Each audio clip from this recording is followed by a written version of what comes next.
आज की आज है 28 जून 2024। और बाबा के आज के महावाक्य। बाबा ने कहा, मीठे बच्चे। हाँ जी बाबा। अंतर्मुखी बनो, अर्थात चुप रहो। मुख से कुछ भी बोलो नहीं।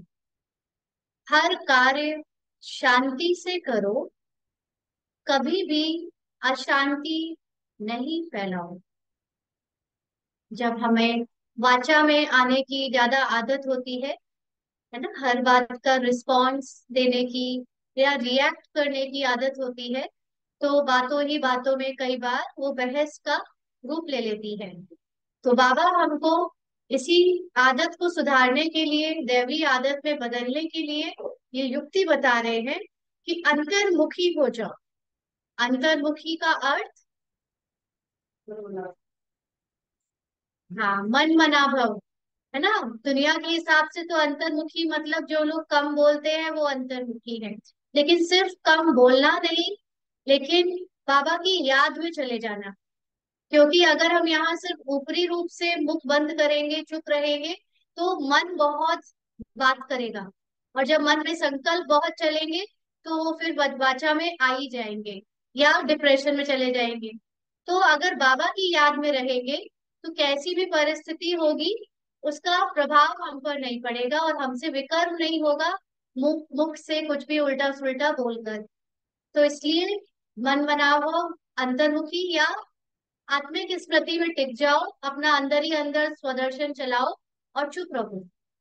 मुख से कुछ भी नहीं बोलो, है ना। और कोई भी कार्य करो तो कैसे करो? शांति से करो। कभी भी अशांति नहीं फैलाओ, बहस आदि में नहीं पड़ो। प्रश्न है, तुम बच्चों को कंगाल बनाने वाला सबसे बड़ा दुश्मन कौन है? हाँ, बाबा को पता है ना कि बच्चे इस वक्त सबसे ज्यादा कौन सी बीमारी से ग्रसित है? हाँ, है ना। काम तो बड़े वो लोग होंगे, छोटे बच्चे तो नहीं, लेकिन क्रोध से तो छोटे बच्चे भी ग्रसित है। छोटे छोटे बच्चों का प्रोग्राम कराते हैं और उनसे बोलते हैं कि एक बुराई कौन सी छोड़ना चाहोगे, तो सबकी उंगली उठती है क्रोध की तरफ, है ना। सबको अब गुस्सा आने लगा है, छोटे छोटे बच्चों को भी। तो ये क्रोध सबसे बड़ा दुश्मन है। जिन्होंने बच्चों को कंगाल मतलब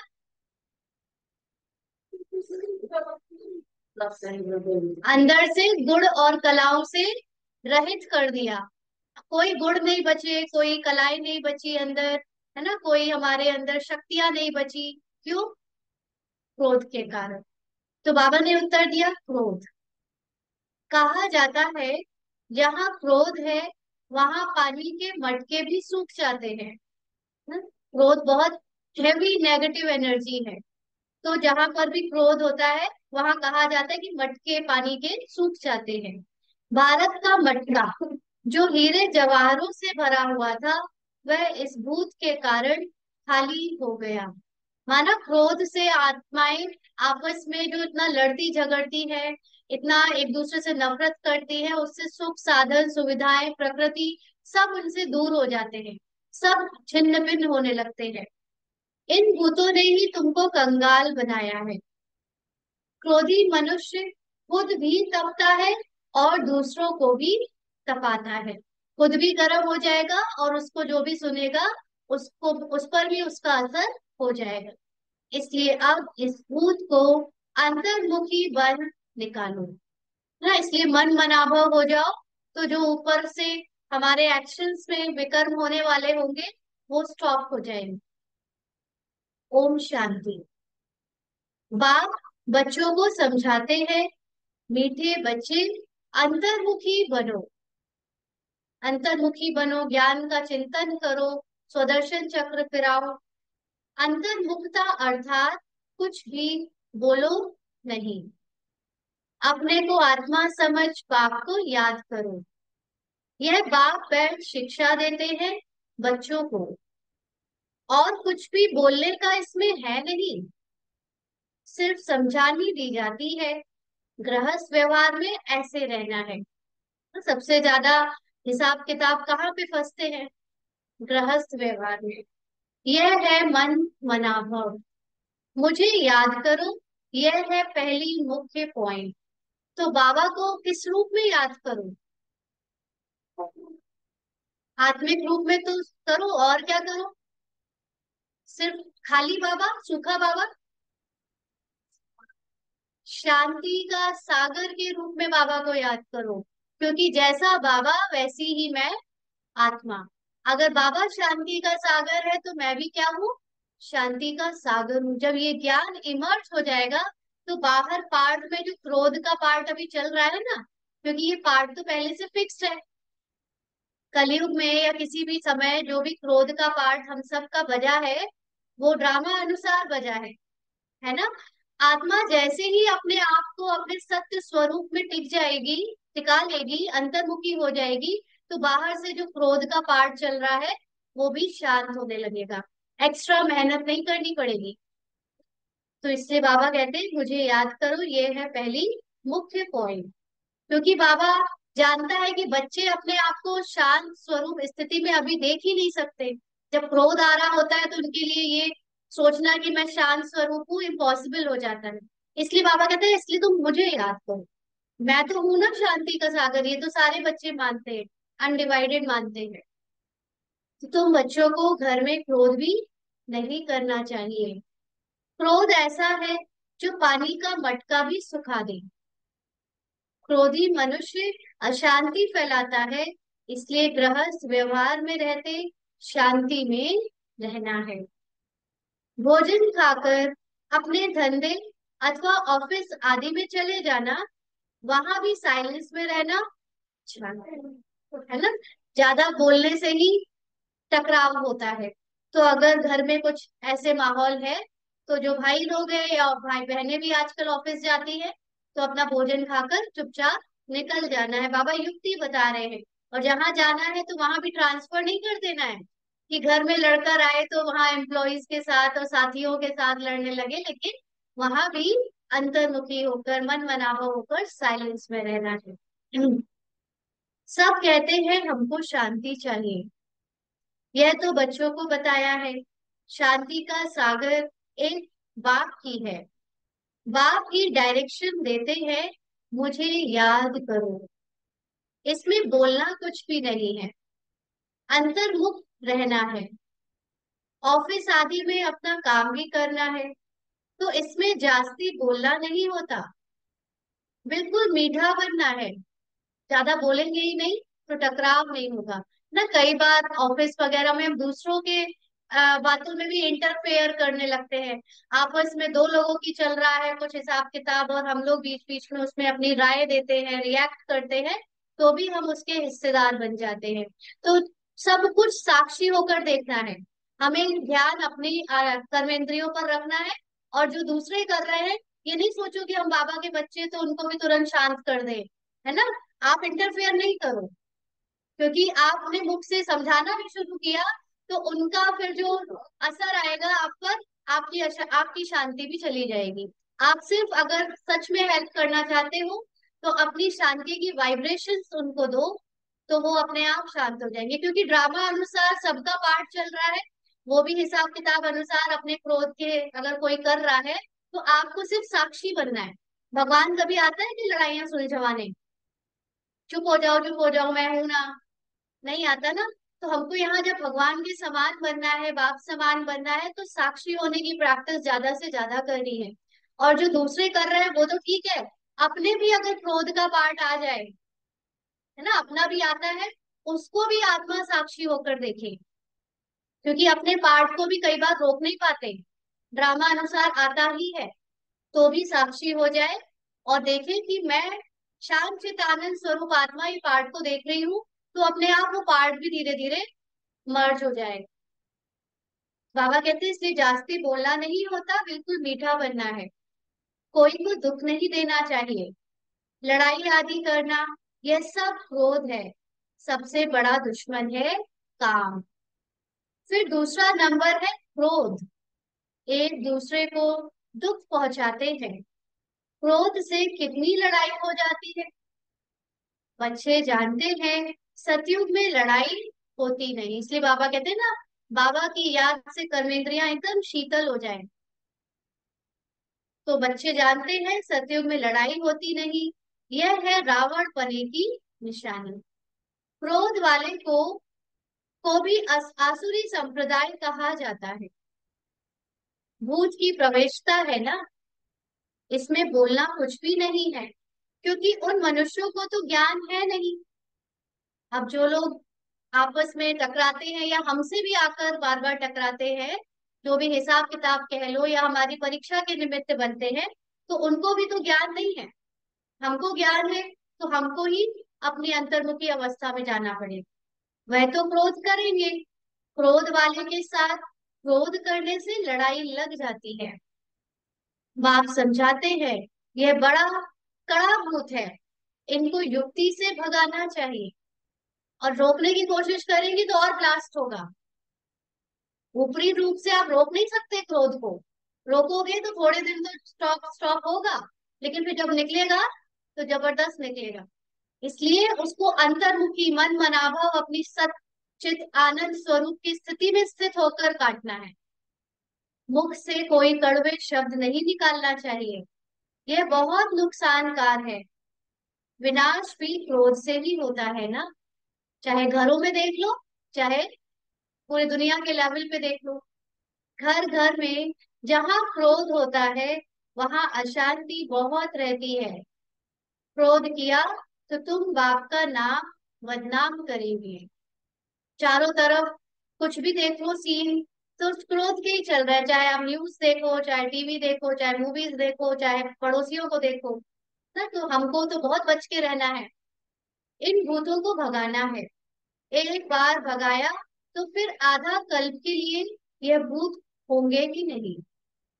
कर्मेंद्रियां शीतल हो जाएंगी तो 2500 वर्ष तक शीतल चलेंगी। यह 5 विकार अभी फुल फोर्स में है। ऐसे समय ही बाप आते हैं जबकि विकार फुल फोर्स में है ना, सबके अंदर आ गया है। अभी थोड़े समय पहले भी सबके अंदर नहीं दिखता था, बहुत लोग शांत दिखते थे, कुछ लोग क्रोध करते थे। अब तो शांत शायद ही कोई हो, किसी को आपने थोड़ा सा भी तेज बोला और वो तुरंत बोलेगा कि मैं कम हूं क्या, अभी मैंने तो अभी शांति रखी नहीं, तो मैं बताता हूँ। हाँ, हर कोई जहाँ देखो साक्षी होकर देखते हैं ना, दूसरों के पार्ट को तो दिखता है। अब तो हर कोई एकदम दुश्मनी मोल लेने के लिए बैठा है। पहले ऐसा नहीं होता था, पहले शांत ज्यादा दिखते थे, लड़ाई करने वाले कोई कोई होते थे। हाँ बिल्कुल। तो बाबा कहते हैं अभी जबकि विकार फुल फोर्स में है, ऐसे समय ही बाप आते हैं। यह आंखें बड़ी क्रिमिनल है, मुख भी क्रिमिनल है। जोर से बोलने से मनुष्य तप जाता है और घरों को भी तपा देते हैं। काम और क्रोध ये दोनों बड़े कड़े दुश्मन हैं। क्रोध वाले याद कर ना सके ना, क्रोध आता ही कब है, जब देह भान होता है, अहंकार होता है, तो क्रोध आता है, और ऐसे में तो बाबा याद आता नहीं। याद करने वाले सदैव शांति में रहेंगे। अपने दिल से पूछना है हमारे में भूत तो नहीं है। मोह का भी, लोभ का भी भूत होता है। लोभ का भूत भी कम नहीं, इतना लोभ है दुनिया में इस समय, कितने कपड़े, कितनी साधन, कितना ना खरीद ले। कहने में आता है हमारे पास पैसा है, हम चाहे जो करें, है ना, किसी को प्रॉब्लम क्या है। लेकिन ये जो लोभ है, ये वृत्ति में जब जाता है तो चारों तरफ फैलता है, फिर हर कोई उस लोभ की वृत्ति से प्रभावित होता है, तो हर कोई यही करना चाहता है ना। भले पैसा किसी के पास कितना भी है, लेकिन प्रकृति के संसाधन तो सीमित है ना, तो वो तो अगर हम यूज कर रहे हैं तो किसी और को नहीं मिल रहा है। जरूरत से ज्यादा यूज करते हैं अपने लिए, तो उससे प्रकृति का भी शोषण होता है। तो ये लोभ का भूत भी आज बहुत फैला हुआ है। यह सब भूत है क्योंकि रावण सेना है। बाप बच्चों को याद की यात्रा सिखलाते हैं, परंतु बच्चे इसमें मूंझते बहुत हैं ना, बार बार डाउट करते कैसे करें याद। समझते हैं, समझते नहीं है, क्योंकि भक्ति बहुत की है ना। भक्ति है देह अभिमान, और भक्ति में तो जबरदस्त क्रोध दिखाया है। आए दिन असुरों को क्रोध आ रहा है, देवताओं को क्रोध आ रहा है, देवियों को क्रोध आ रहा है। पूरी भक्ति में क्रोध की तो इतनी लीलाएं गाई गई हैं। और अब जो सिनेमा और जितने गेम्स आ रहे हैं उसमें क्रोध क्रोध तो कैसे ना फैलेगा ये। अब तो हीरो ही क्रोध करके बनता है। भक्ति है देह, हाँ। हाँ गए थे। भक्ति है देह अभिमान, आधा कल्प देह अभिमान रहा है। बाहर मुक्ता होने के कारण अपने को आत्मा समझ नहीं सकते। हर चीज को फिजिकल बॉडी से ही दिखाया है। ताकतवर है मतलब फिजिकल बॉडी की ताकत।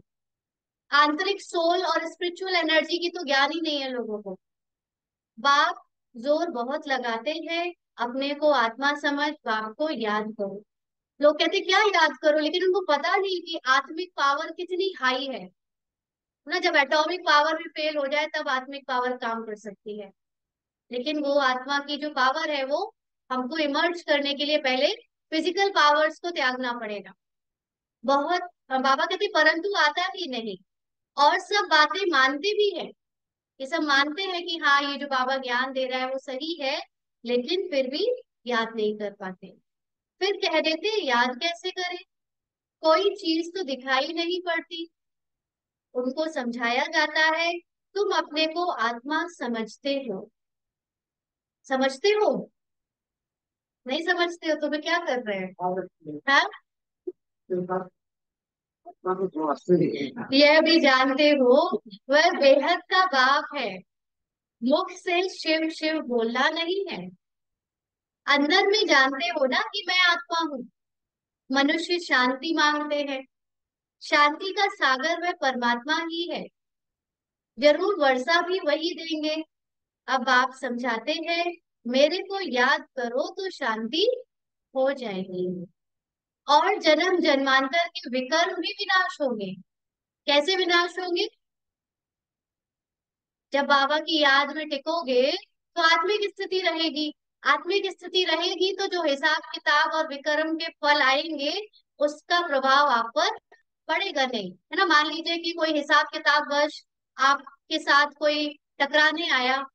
अब आप अपनी आत्मिक स्थिति में स्थित हो, कवच पहन लिया है आपने अपने ऊपर शांति का। अब वो कितना भी चिल्ला ले, कितना भी कुछ कर ले, कट गया, पार हो गया, चला गया, कुछ फर्क ही नहीं पड़ा। तो ये क्या हो गया? विकर्म विनाश हो गया। नहीं तो क्या होगा? वो एक त्रिशूल मारेगा, आप यहाँ से दो त्रिशूल मारोगे और वो बढ़ता जाएगा। बाकी कोई चीज है नहीं, कोई इतना बड़ा लिंग नहीं। शिव बाबा को गुणों से याद किया जाता है ना। शिव बाबा की जो शक्तियां हैं, गुण है, उससे याद करना है। बाकी शिव बाबा कोई स्थूल आकार नहीं है कि जिसको देखते ही हम शक्तिशाली बन जाएंगे। क्योंकि वो गुण याद करेंगे तो वो गुण हमारे भी हैं, तो हमें अपने गुण भी याद आएंगे। आत्मा छोटी है, बाप भी छोटा है। याद तो सभी करते हैं, हे भगवान, हे गॉड। कौन कहता है? आत्मा कहती है। अपने बाप को याद करते हैं। तो बाप बच्चों को कहते हैं मन मना भव। मन मना भव का मतलब और डिटेल में क्या होता है? और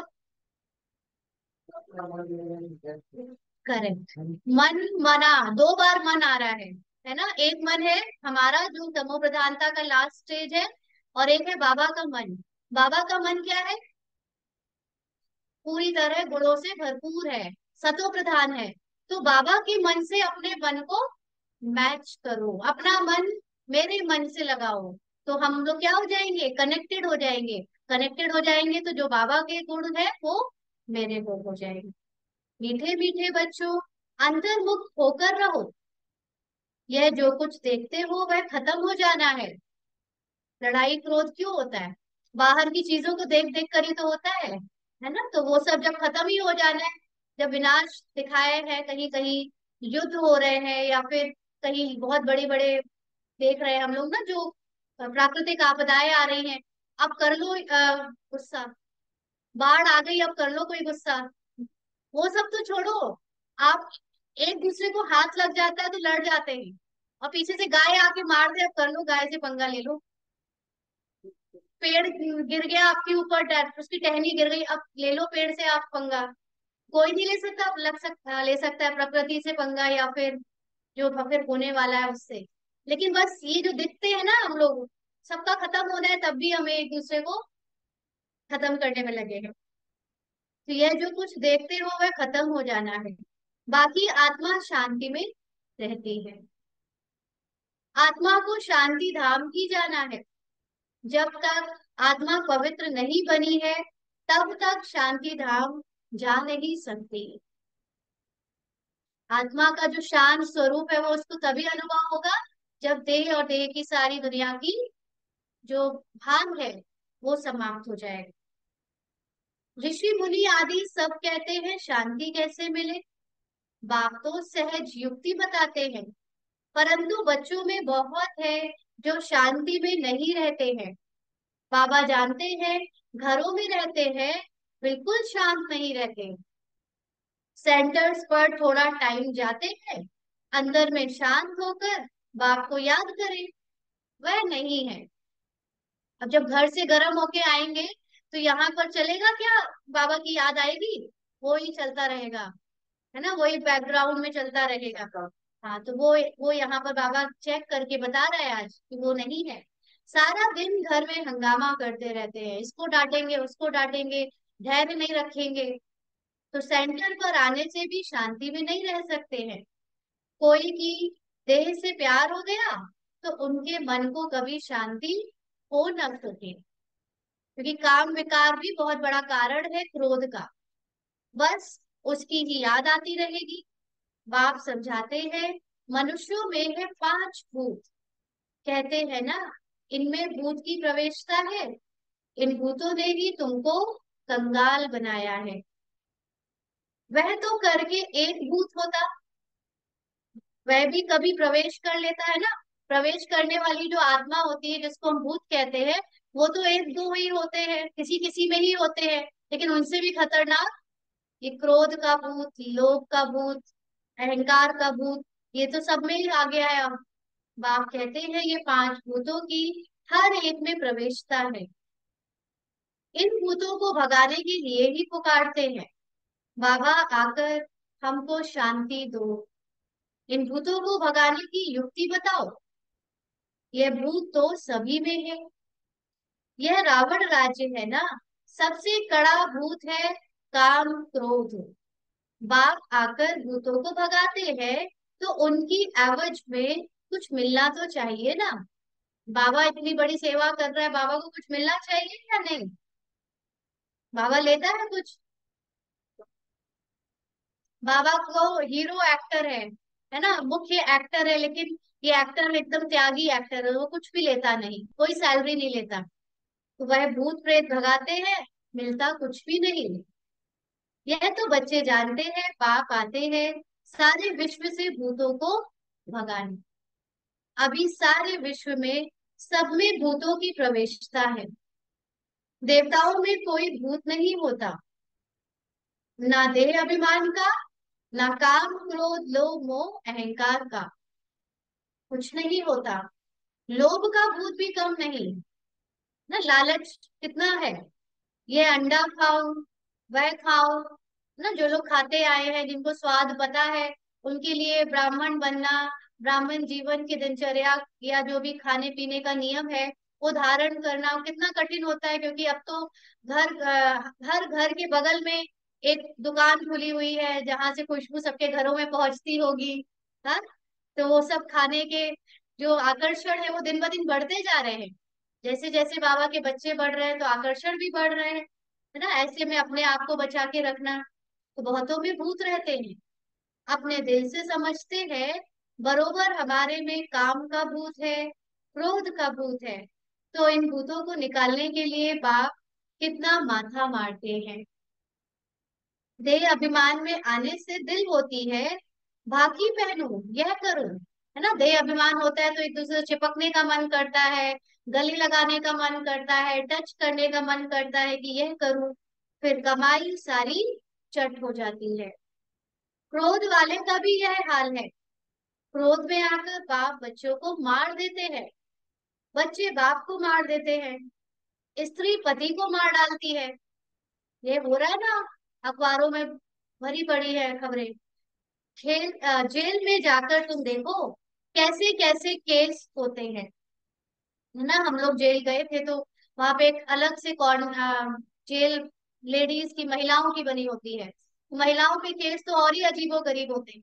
पुरुषों का तो समझ में आता है, महिलाओं के केस सुनो तो कलयुग की जो अति है वो समझ में आती है ना। वहां अपने बच्चों को लिए जेल में बंद है। इन भूतों की प्रवेशता के कारण क्या हाल भारत का हो गया है। भारत का जो बड़ा मटका था, जो सोने हीरे आदि से भरा हुआ था, वह अब खाली हो गया है। क्रोध के कारण लोग कहते हैं ना, पानी का मटका भी सूख जाता है। तो किसी किसी के घर में पानी का मटका रखते हैं तो कहते हैं ठंडा नहीं होता है ना। क्यों नहीं होता? क्योंकि उस घर में बहुत क्रोध होता है ना। पेड़ पौधे भी लगाते हैं तो वो ज्यादा फलते फूलते नहीं, क्यों? क्योंकि क्रोध बहुत होता है। तो यह भारत का भी ऐसा हाल हो गया है, यह भी कोई जानते नहीं है। बाप ही आते हैं भूतों को निकालने के लिए, जो और कोई भी मनुष्य मात्र नहीं निकाल सकते। ये पांच भूत बड़े जबरदस्त हैं। आधा कल तो इनकी प्रवेशता रही है। इस समय तो बात मत पूछो। भले कोई पवित्र रहते हैं, परंतु जन्म तो विकार से ही मिलता है। भूत तो है ना, पांच भूतों ने भारत को बिल्कुल कंगाल बना दिया है। ड्रामा कैसे बना हुआ है, जो बार बैठ समझाते हैं। भारत कंगाल बना है, जो बाहर से कर्जा लेते रहते हैं ना। वर्ल्ड बैंक से जो है देश कर्जा लेता आया, भारत के लिए ही बाप समझाते हैं। अभी तुम बच्चों को इस पढ़ाई से कितना धन मिलता है। कौन सा धन? ज्ञान धन। ये अविनाशी पढ़ाई है, जो अविनाशी बाप पढ़ाते हैं। भक्ति मार्ग में कितनी सामग्री है। हम्म, सामग्री का मतलब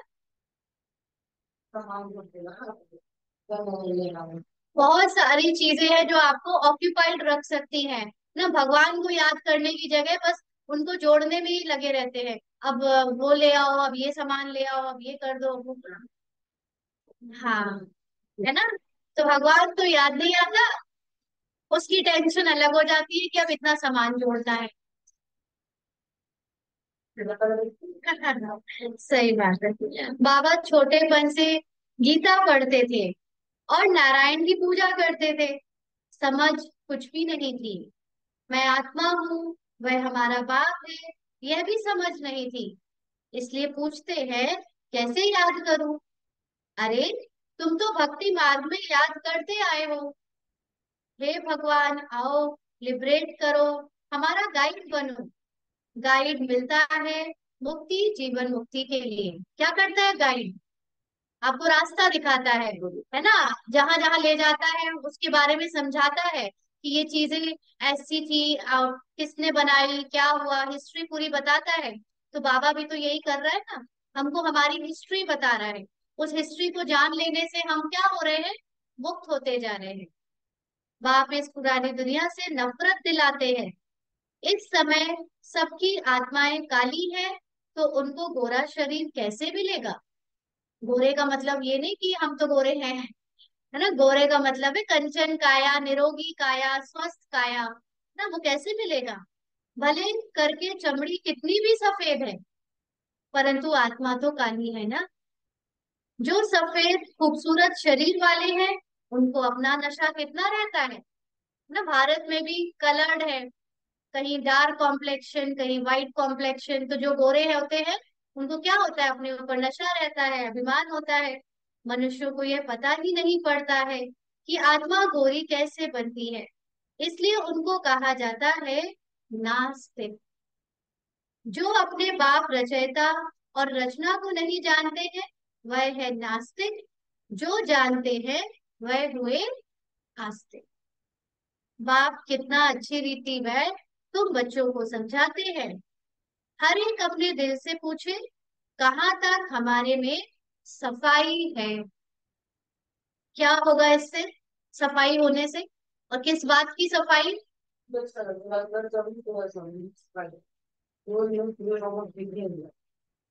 नहीं, दिख तो जाएंगे, लेकिन आप न्यूट्रल रहो। हर बात के प्रति जो कुछ भी दिख रहा है, एकदम न्यूट्रल रहना। किसी के लिए संकल्प ना चलना, है ना। क्या, क्यों, ऐसे होता वैसे होता, कुछ भी ना चलना, इसको कहते हैं सफाई। तो अज- कहाँ जो जितना साफ होगा उसको उतना ही अपने को आत्मा समझने में इजी होगा। तो कहाँ तक हम अपने को आत्मा समझ बैठ बाप को याद करता हूँ। बाबा पूछ रहे हैं, याद के बल से ही रावण पर विजय पानी है। तो ये क्रोध, लोभ, मोह, अहंकार ऊपर से छोड़ने से पूरी तरह छूटेंगे नहीं। थोड़ा थोड़ा तो होगा अंतर, लेकिन पूरी तरह से तभी जाएंगे जब हम संपूर्ण आत्मिक स्थिति में स्थित होंगे। तो चलिए 1 मिनट के लिए सभी अपनी उस स्थिति को अनुभव करेंगे और देह देह की दुनिया को कंप्लीटली भूल जाएंगे, बाबा को याद करेंगे।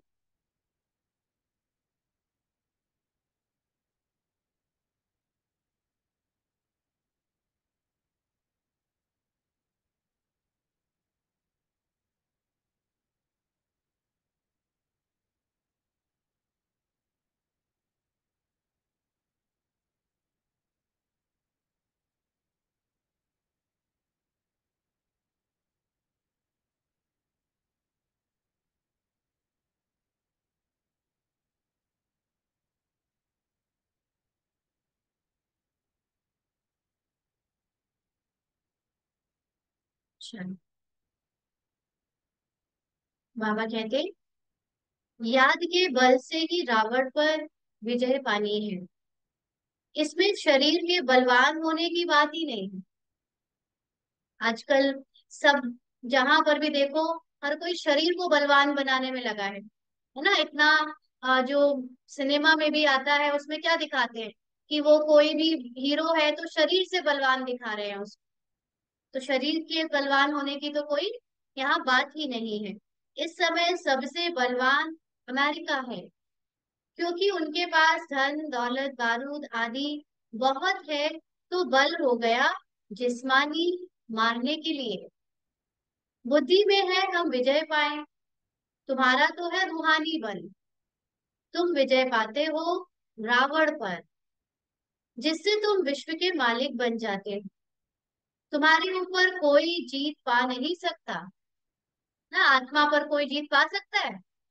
आत्मा को प्रकृति छू ही नहीं सकती, तो पूरी प्रकृति की राजा बन जाती है ना। हम जिससे प्रभावित नहीं होते हम उसको प्रभावित कर सकते हैं। अगर हम ही उससे प्रभावित होते रहेंगे तो हम उस पर कभी भी अपना प्रभाव नहीं छोड़ सकते।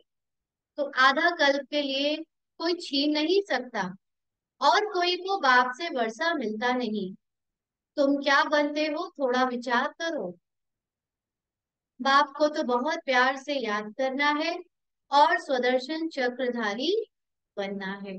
स्वदर्शन चक्रधारी बनना है अर्थात, और मुख्य बात, हर समय ड्रामा के पट्टे पर स्थित रहना है। सुदर्शन चक्र चलाना मतलब ड्रामा याद रहना चाहिए, तीनों काल याद रहने चाहिए ड्रामा के। ड्रामा के रूप में देखना है और उसमें अपनी अवस्था को हर समय चेक करते रहना है कि मेरी अवस्था ड्रामा को देखकर कहीं हिल तो नहीं रही। और हिल रही है तो तुरंत चेक करना है कौन से विकार के कारण हिल रही है, और उस विकार को फिर तुरंत बाबा की याद से खत्म करना है। वह समझते हैं स्वदर्शन चक्र से विष्णु ने सबका सर काटा है, लेकिन इसमें हिंसा की तो बात ही नहीं ना। महाभारत में कितनी हिंसा दिखा दी, मरे पड़े हैं सब शरीर से। तो वो तो जब बाद में होगा, लेकिन अभी तो सच्चे पांडव कौन बनेंगे? जो अपनी आत्मिक स्थिति में स्थित होंगे। तो मीठे मीठे बच्चों को बाप कहते हैं, मीठे बच्चे तुम क्या थे, अब अपनी हालत तो देखो। हाँ, भले तुम कितनी भी भक्ति आदि करते थे, परंतु भूत निकाल नहीं सके। सही बात है, निकाल सके? अभी अंतर्मुख होकर देखो, हमारे में कोई भूत तो नहीं है। कोई से दिल लगाई, भाकी पहनी तो समझो चट, खाते में गया। तो बाबा के बच्चों को एक दूसरे को टच करने की परमिशन नहीं है ना, दूर रहना है, एक दूसरे से डिस्टेंस बना के रखनी है ना। किस और जब आत्मिक स्थिति बन जाती है वो अलग बात है। जैसे दादियों से जब सन्यासी आदि मिलने आते हैं या कोई भी भाई, तो दादी हाथ पकड़कर उनको बहुत प्यार से दृष्टि देती है, वो एक अलग चीज है। लेकिन देह भान में आकर किसी से चिपकना, टच करना, ये परमिशन नहीं है बाबा के यज्ञ में, है ना। तो ये अगर देह भान में आए, दिल लगाई, भागी बहनी, तो समझो चट खाते में गया। उनका तो मुंह देखना भी अच्छा नहीं लगता, वह तो जैसे अछूत है, स्वच्छ नहीं है। अंदर में दिल खाती है, बरोबर मैं अछूत हूँ। बाप कहते हैं देह सहित सब कुछ भूलो, अपने को आत्मा समझो, यह अवस्था रखने से ही तुम देवता बनेंगे। तो कोई भी भूत नहीं आना चाहिए। समझाते रहते हैं अपनी जांच करो। बहुतों में क्रोध है, गाली देने के बगैर रहते ही नहीं है,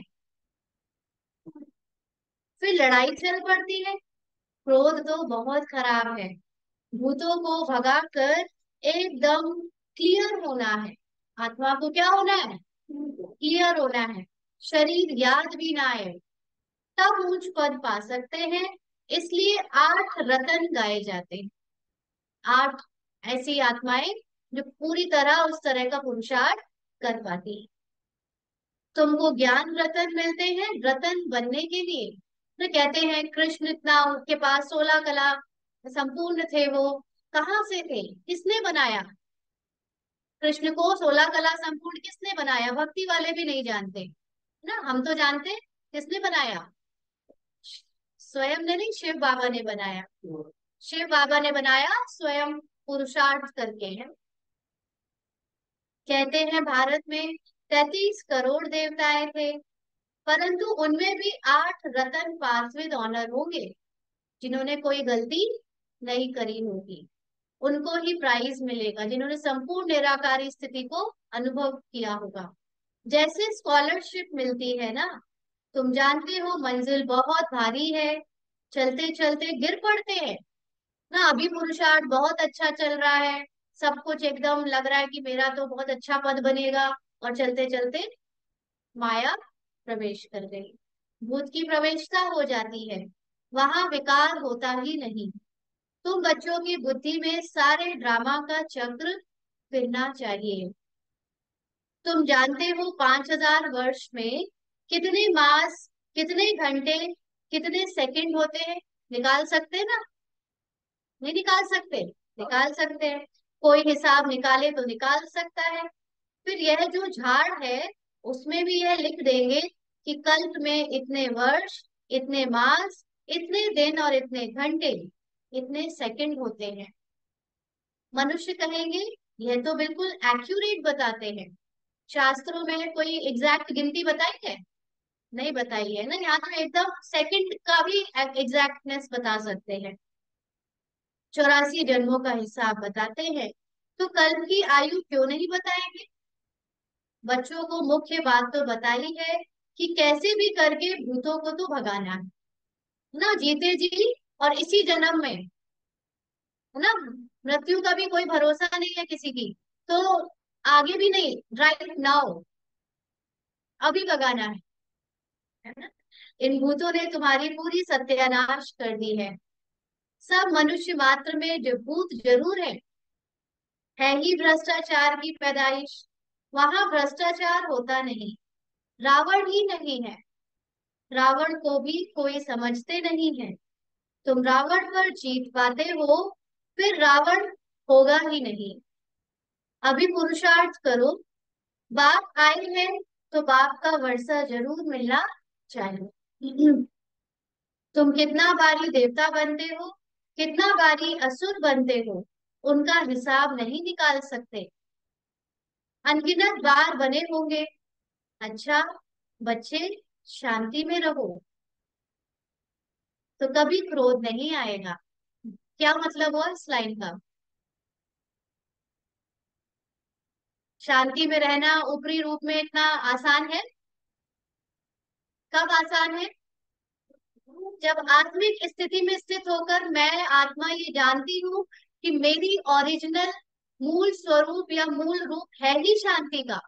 अब अगर मेरे से कोई भी पार्ट में क्रोध हो, इरिटेशन हो, या कोई भी ऐसा क्रोध का भाई बहन निकले, तो उसको भी क्या करना है, साक्षी होकर देखते हुए आत्मा शांत की स्थिति में स्थित रहे। ऐसा हो सकता है।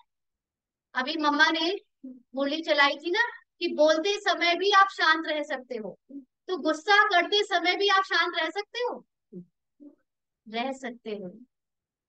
बच्चों के ऊपर कभी क्रोध करते हैं तो अंदर से तो नहीं करते ना, है ना।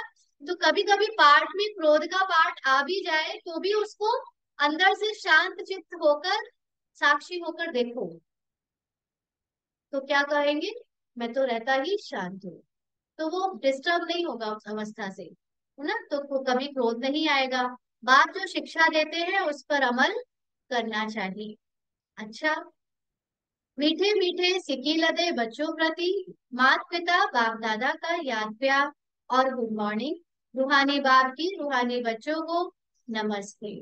हम रूहानी बच्चों की रूहानी बाप दादा को याद प्यार, गुड मॉर्निंग और नमस्ते बाबा, शुक्रिया, थैंक यू बाबा। धारणा के लिए मुख्य सार। पहला पॉइंट, अपने आप से पूछना है, हमारे में कोई भी भूत तो नहीं है। हर पल अटेंशन रखना है, क्योंकि भूत जो है ना अलग अलग रूप बदल के आता है। मोटे मोटे तो पहचान जाते हैं, लेकिन फिर कभी कभी वो इस भावना से आएगा कि इसकी जरूरत तो है ना, इतना तो चलेगा ना, अभी तो जीना है ना, मतलब कई सारी आपको पहचानना है उसको। आंखें क्रिमिनल तो नहीं होती हैं। जोर से बोलने वह अशांति फैलाने का संस्कार तो नहीं है। लोभ मोह का विकार सताता तो नहीं है। किसी भी देहधारी से दिल नहीं लगाना है ना, वो चाहे लौकिक में ही क्यों ना हो।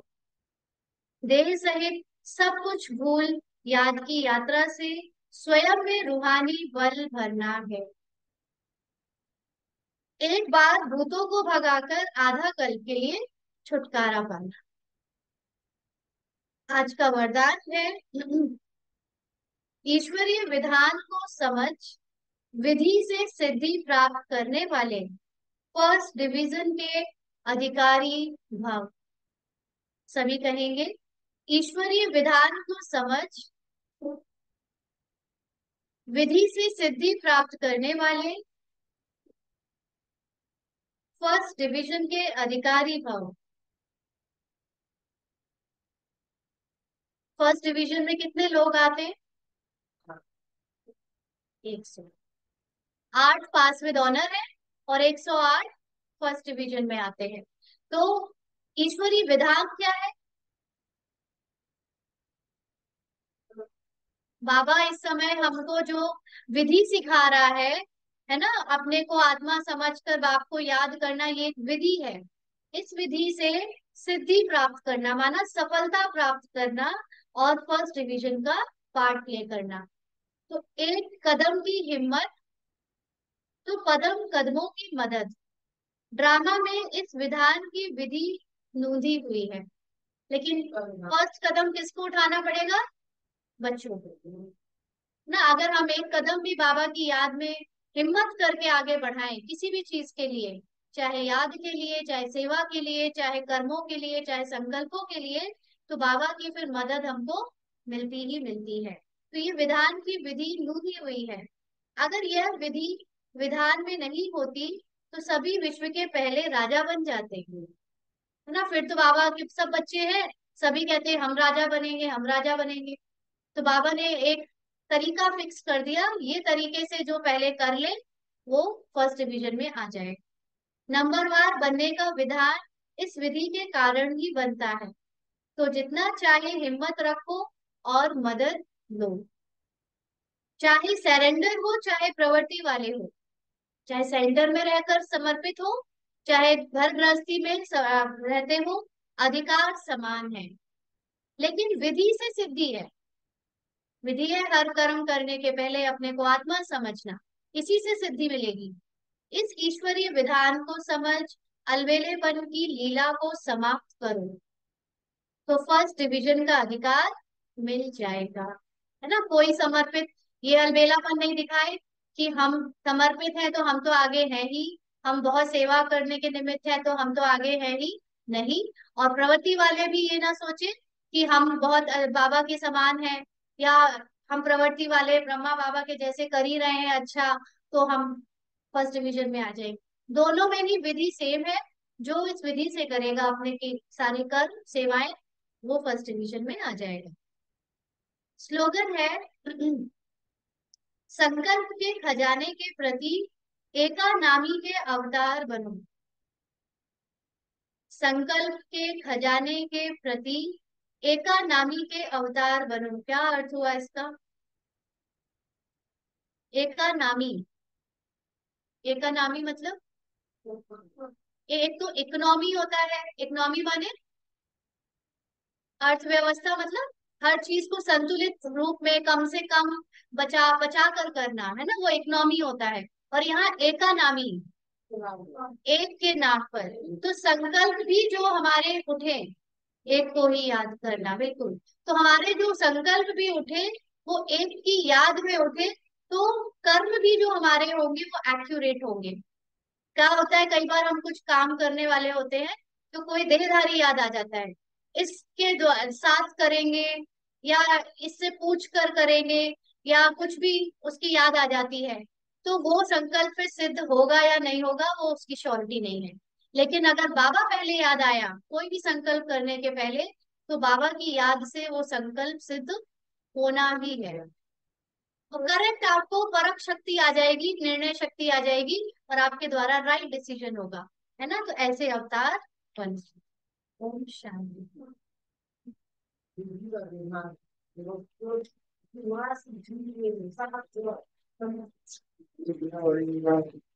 आज के अव्यक्त इशारे। भले यह पुराना शरीर है, लेकिन बलिहारी इस अंतिम शरीर की है। जो श्रेष्ठ आत्मा इसके आधार से अलौकिक अनुभव करती है। जो आज अव्यक्त स्थिति, अशरीरी स्थिति किस शरीर के द्वारा बना पा रही है आत्मा? इसी शरीर के द्वारा ना, तो बलिहारी है इस शरीर की। तो आत्मा और शरीर कंबाइंड है। पुराने शरीर के भान में नहीं आना है कि पुराने शरीर में दर्द है, बीमारियां है, उसको भान में नहीं लाना है, लेकिन मालिक बन इस द्वारा कार्य कराने हैं। इसलिए आत्म अभिमानी बन, कर्म योगी बन, कर्मेंद्रियों द्वारा कर्म कराते चलो। कर्तापन के भान से मैं करता हूँ, मैंने किया, यह मैंपन से मुक्त रहे। कर्म करना ही कर्म योगी स्टेज में।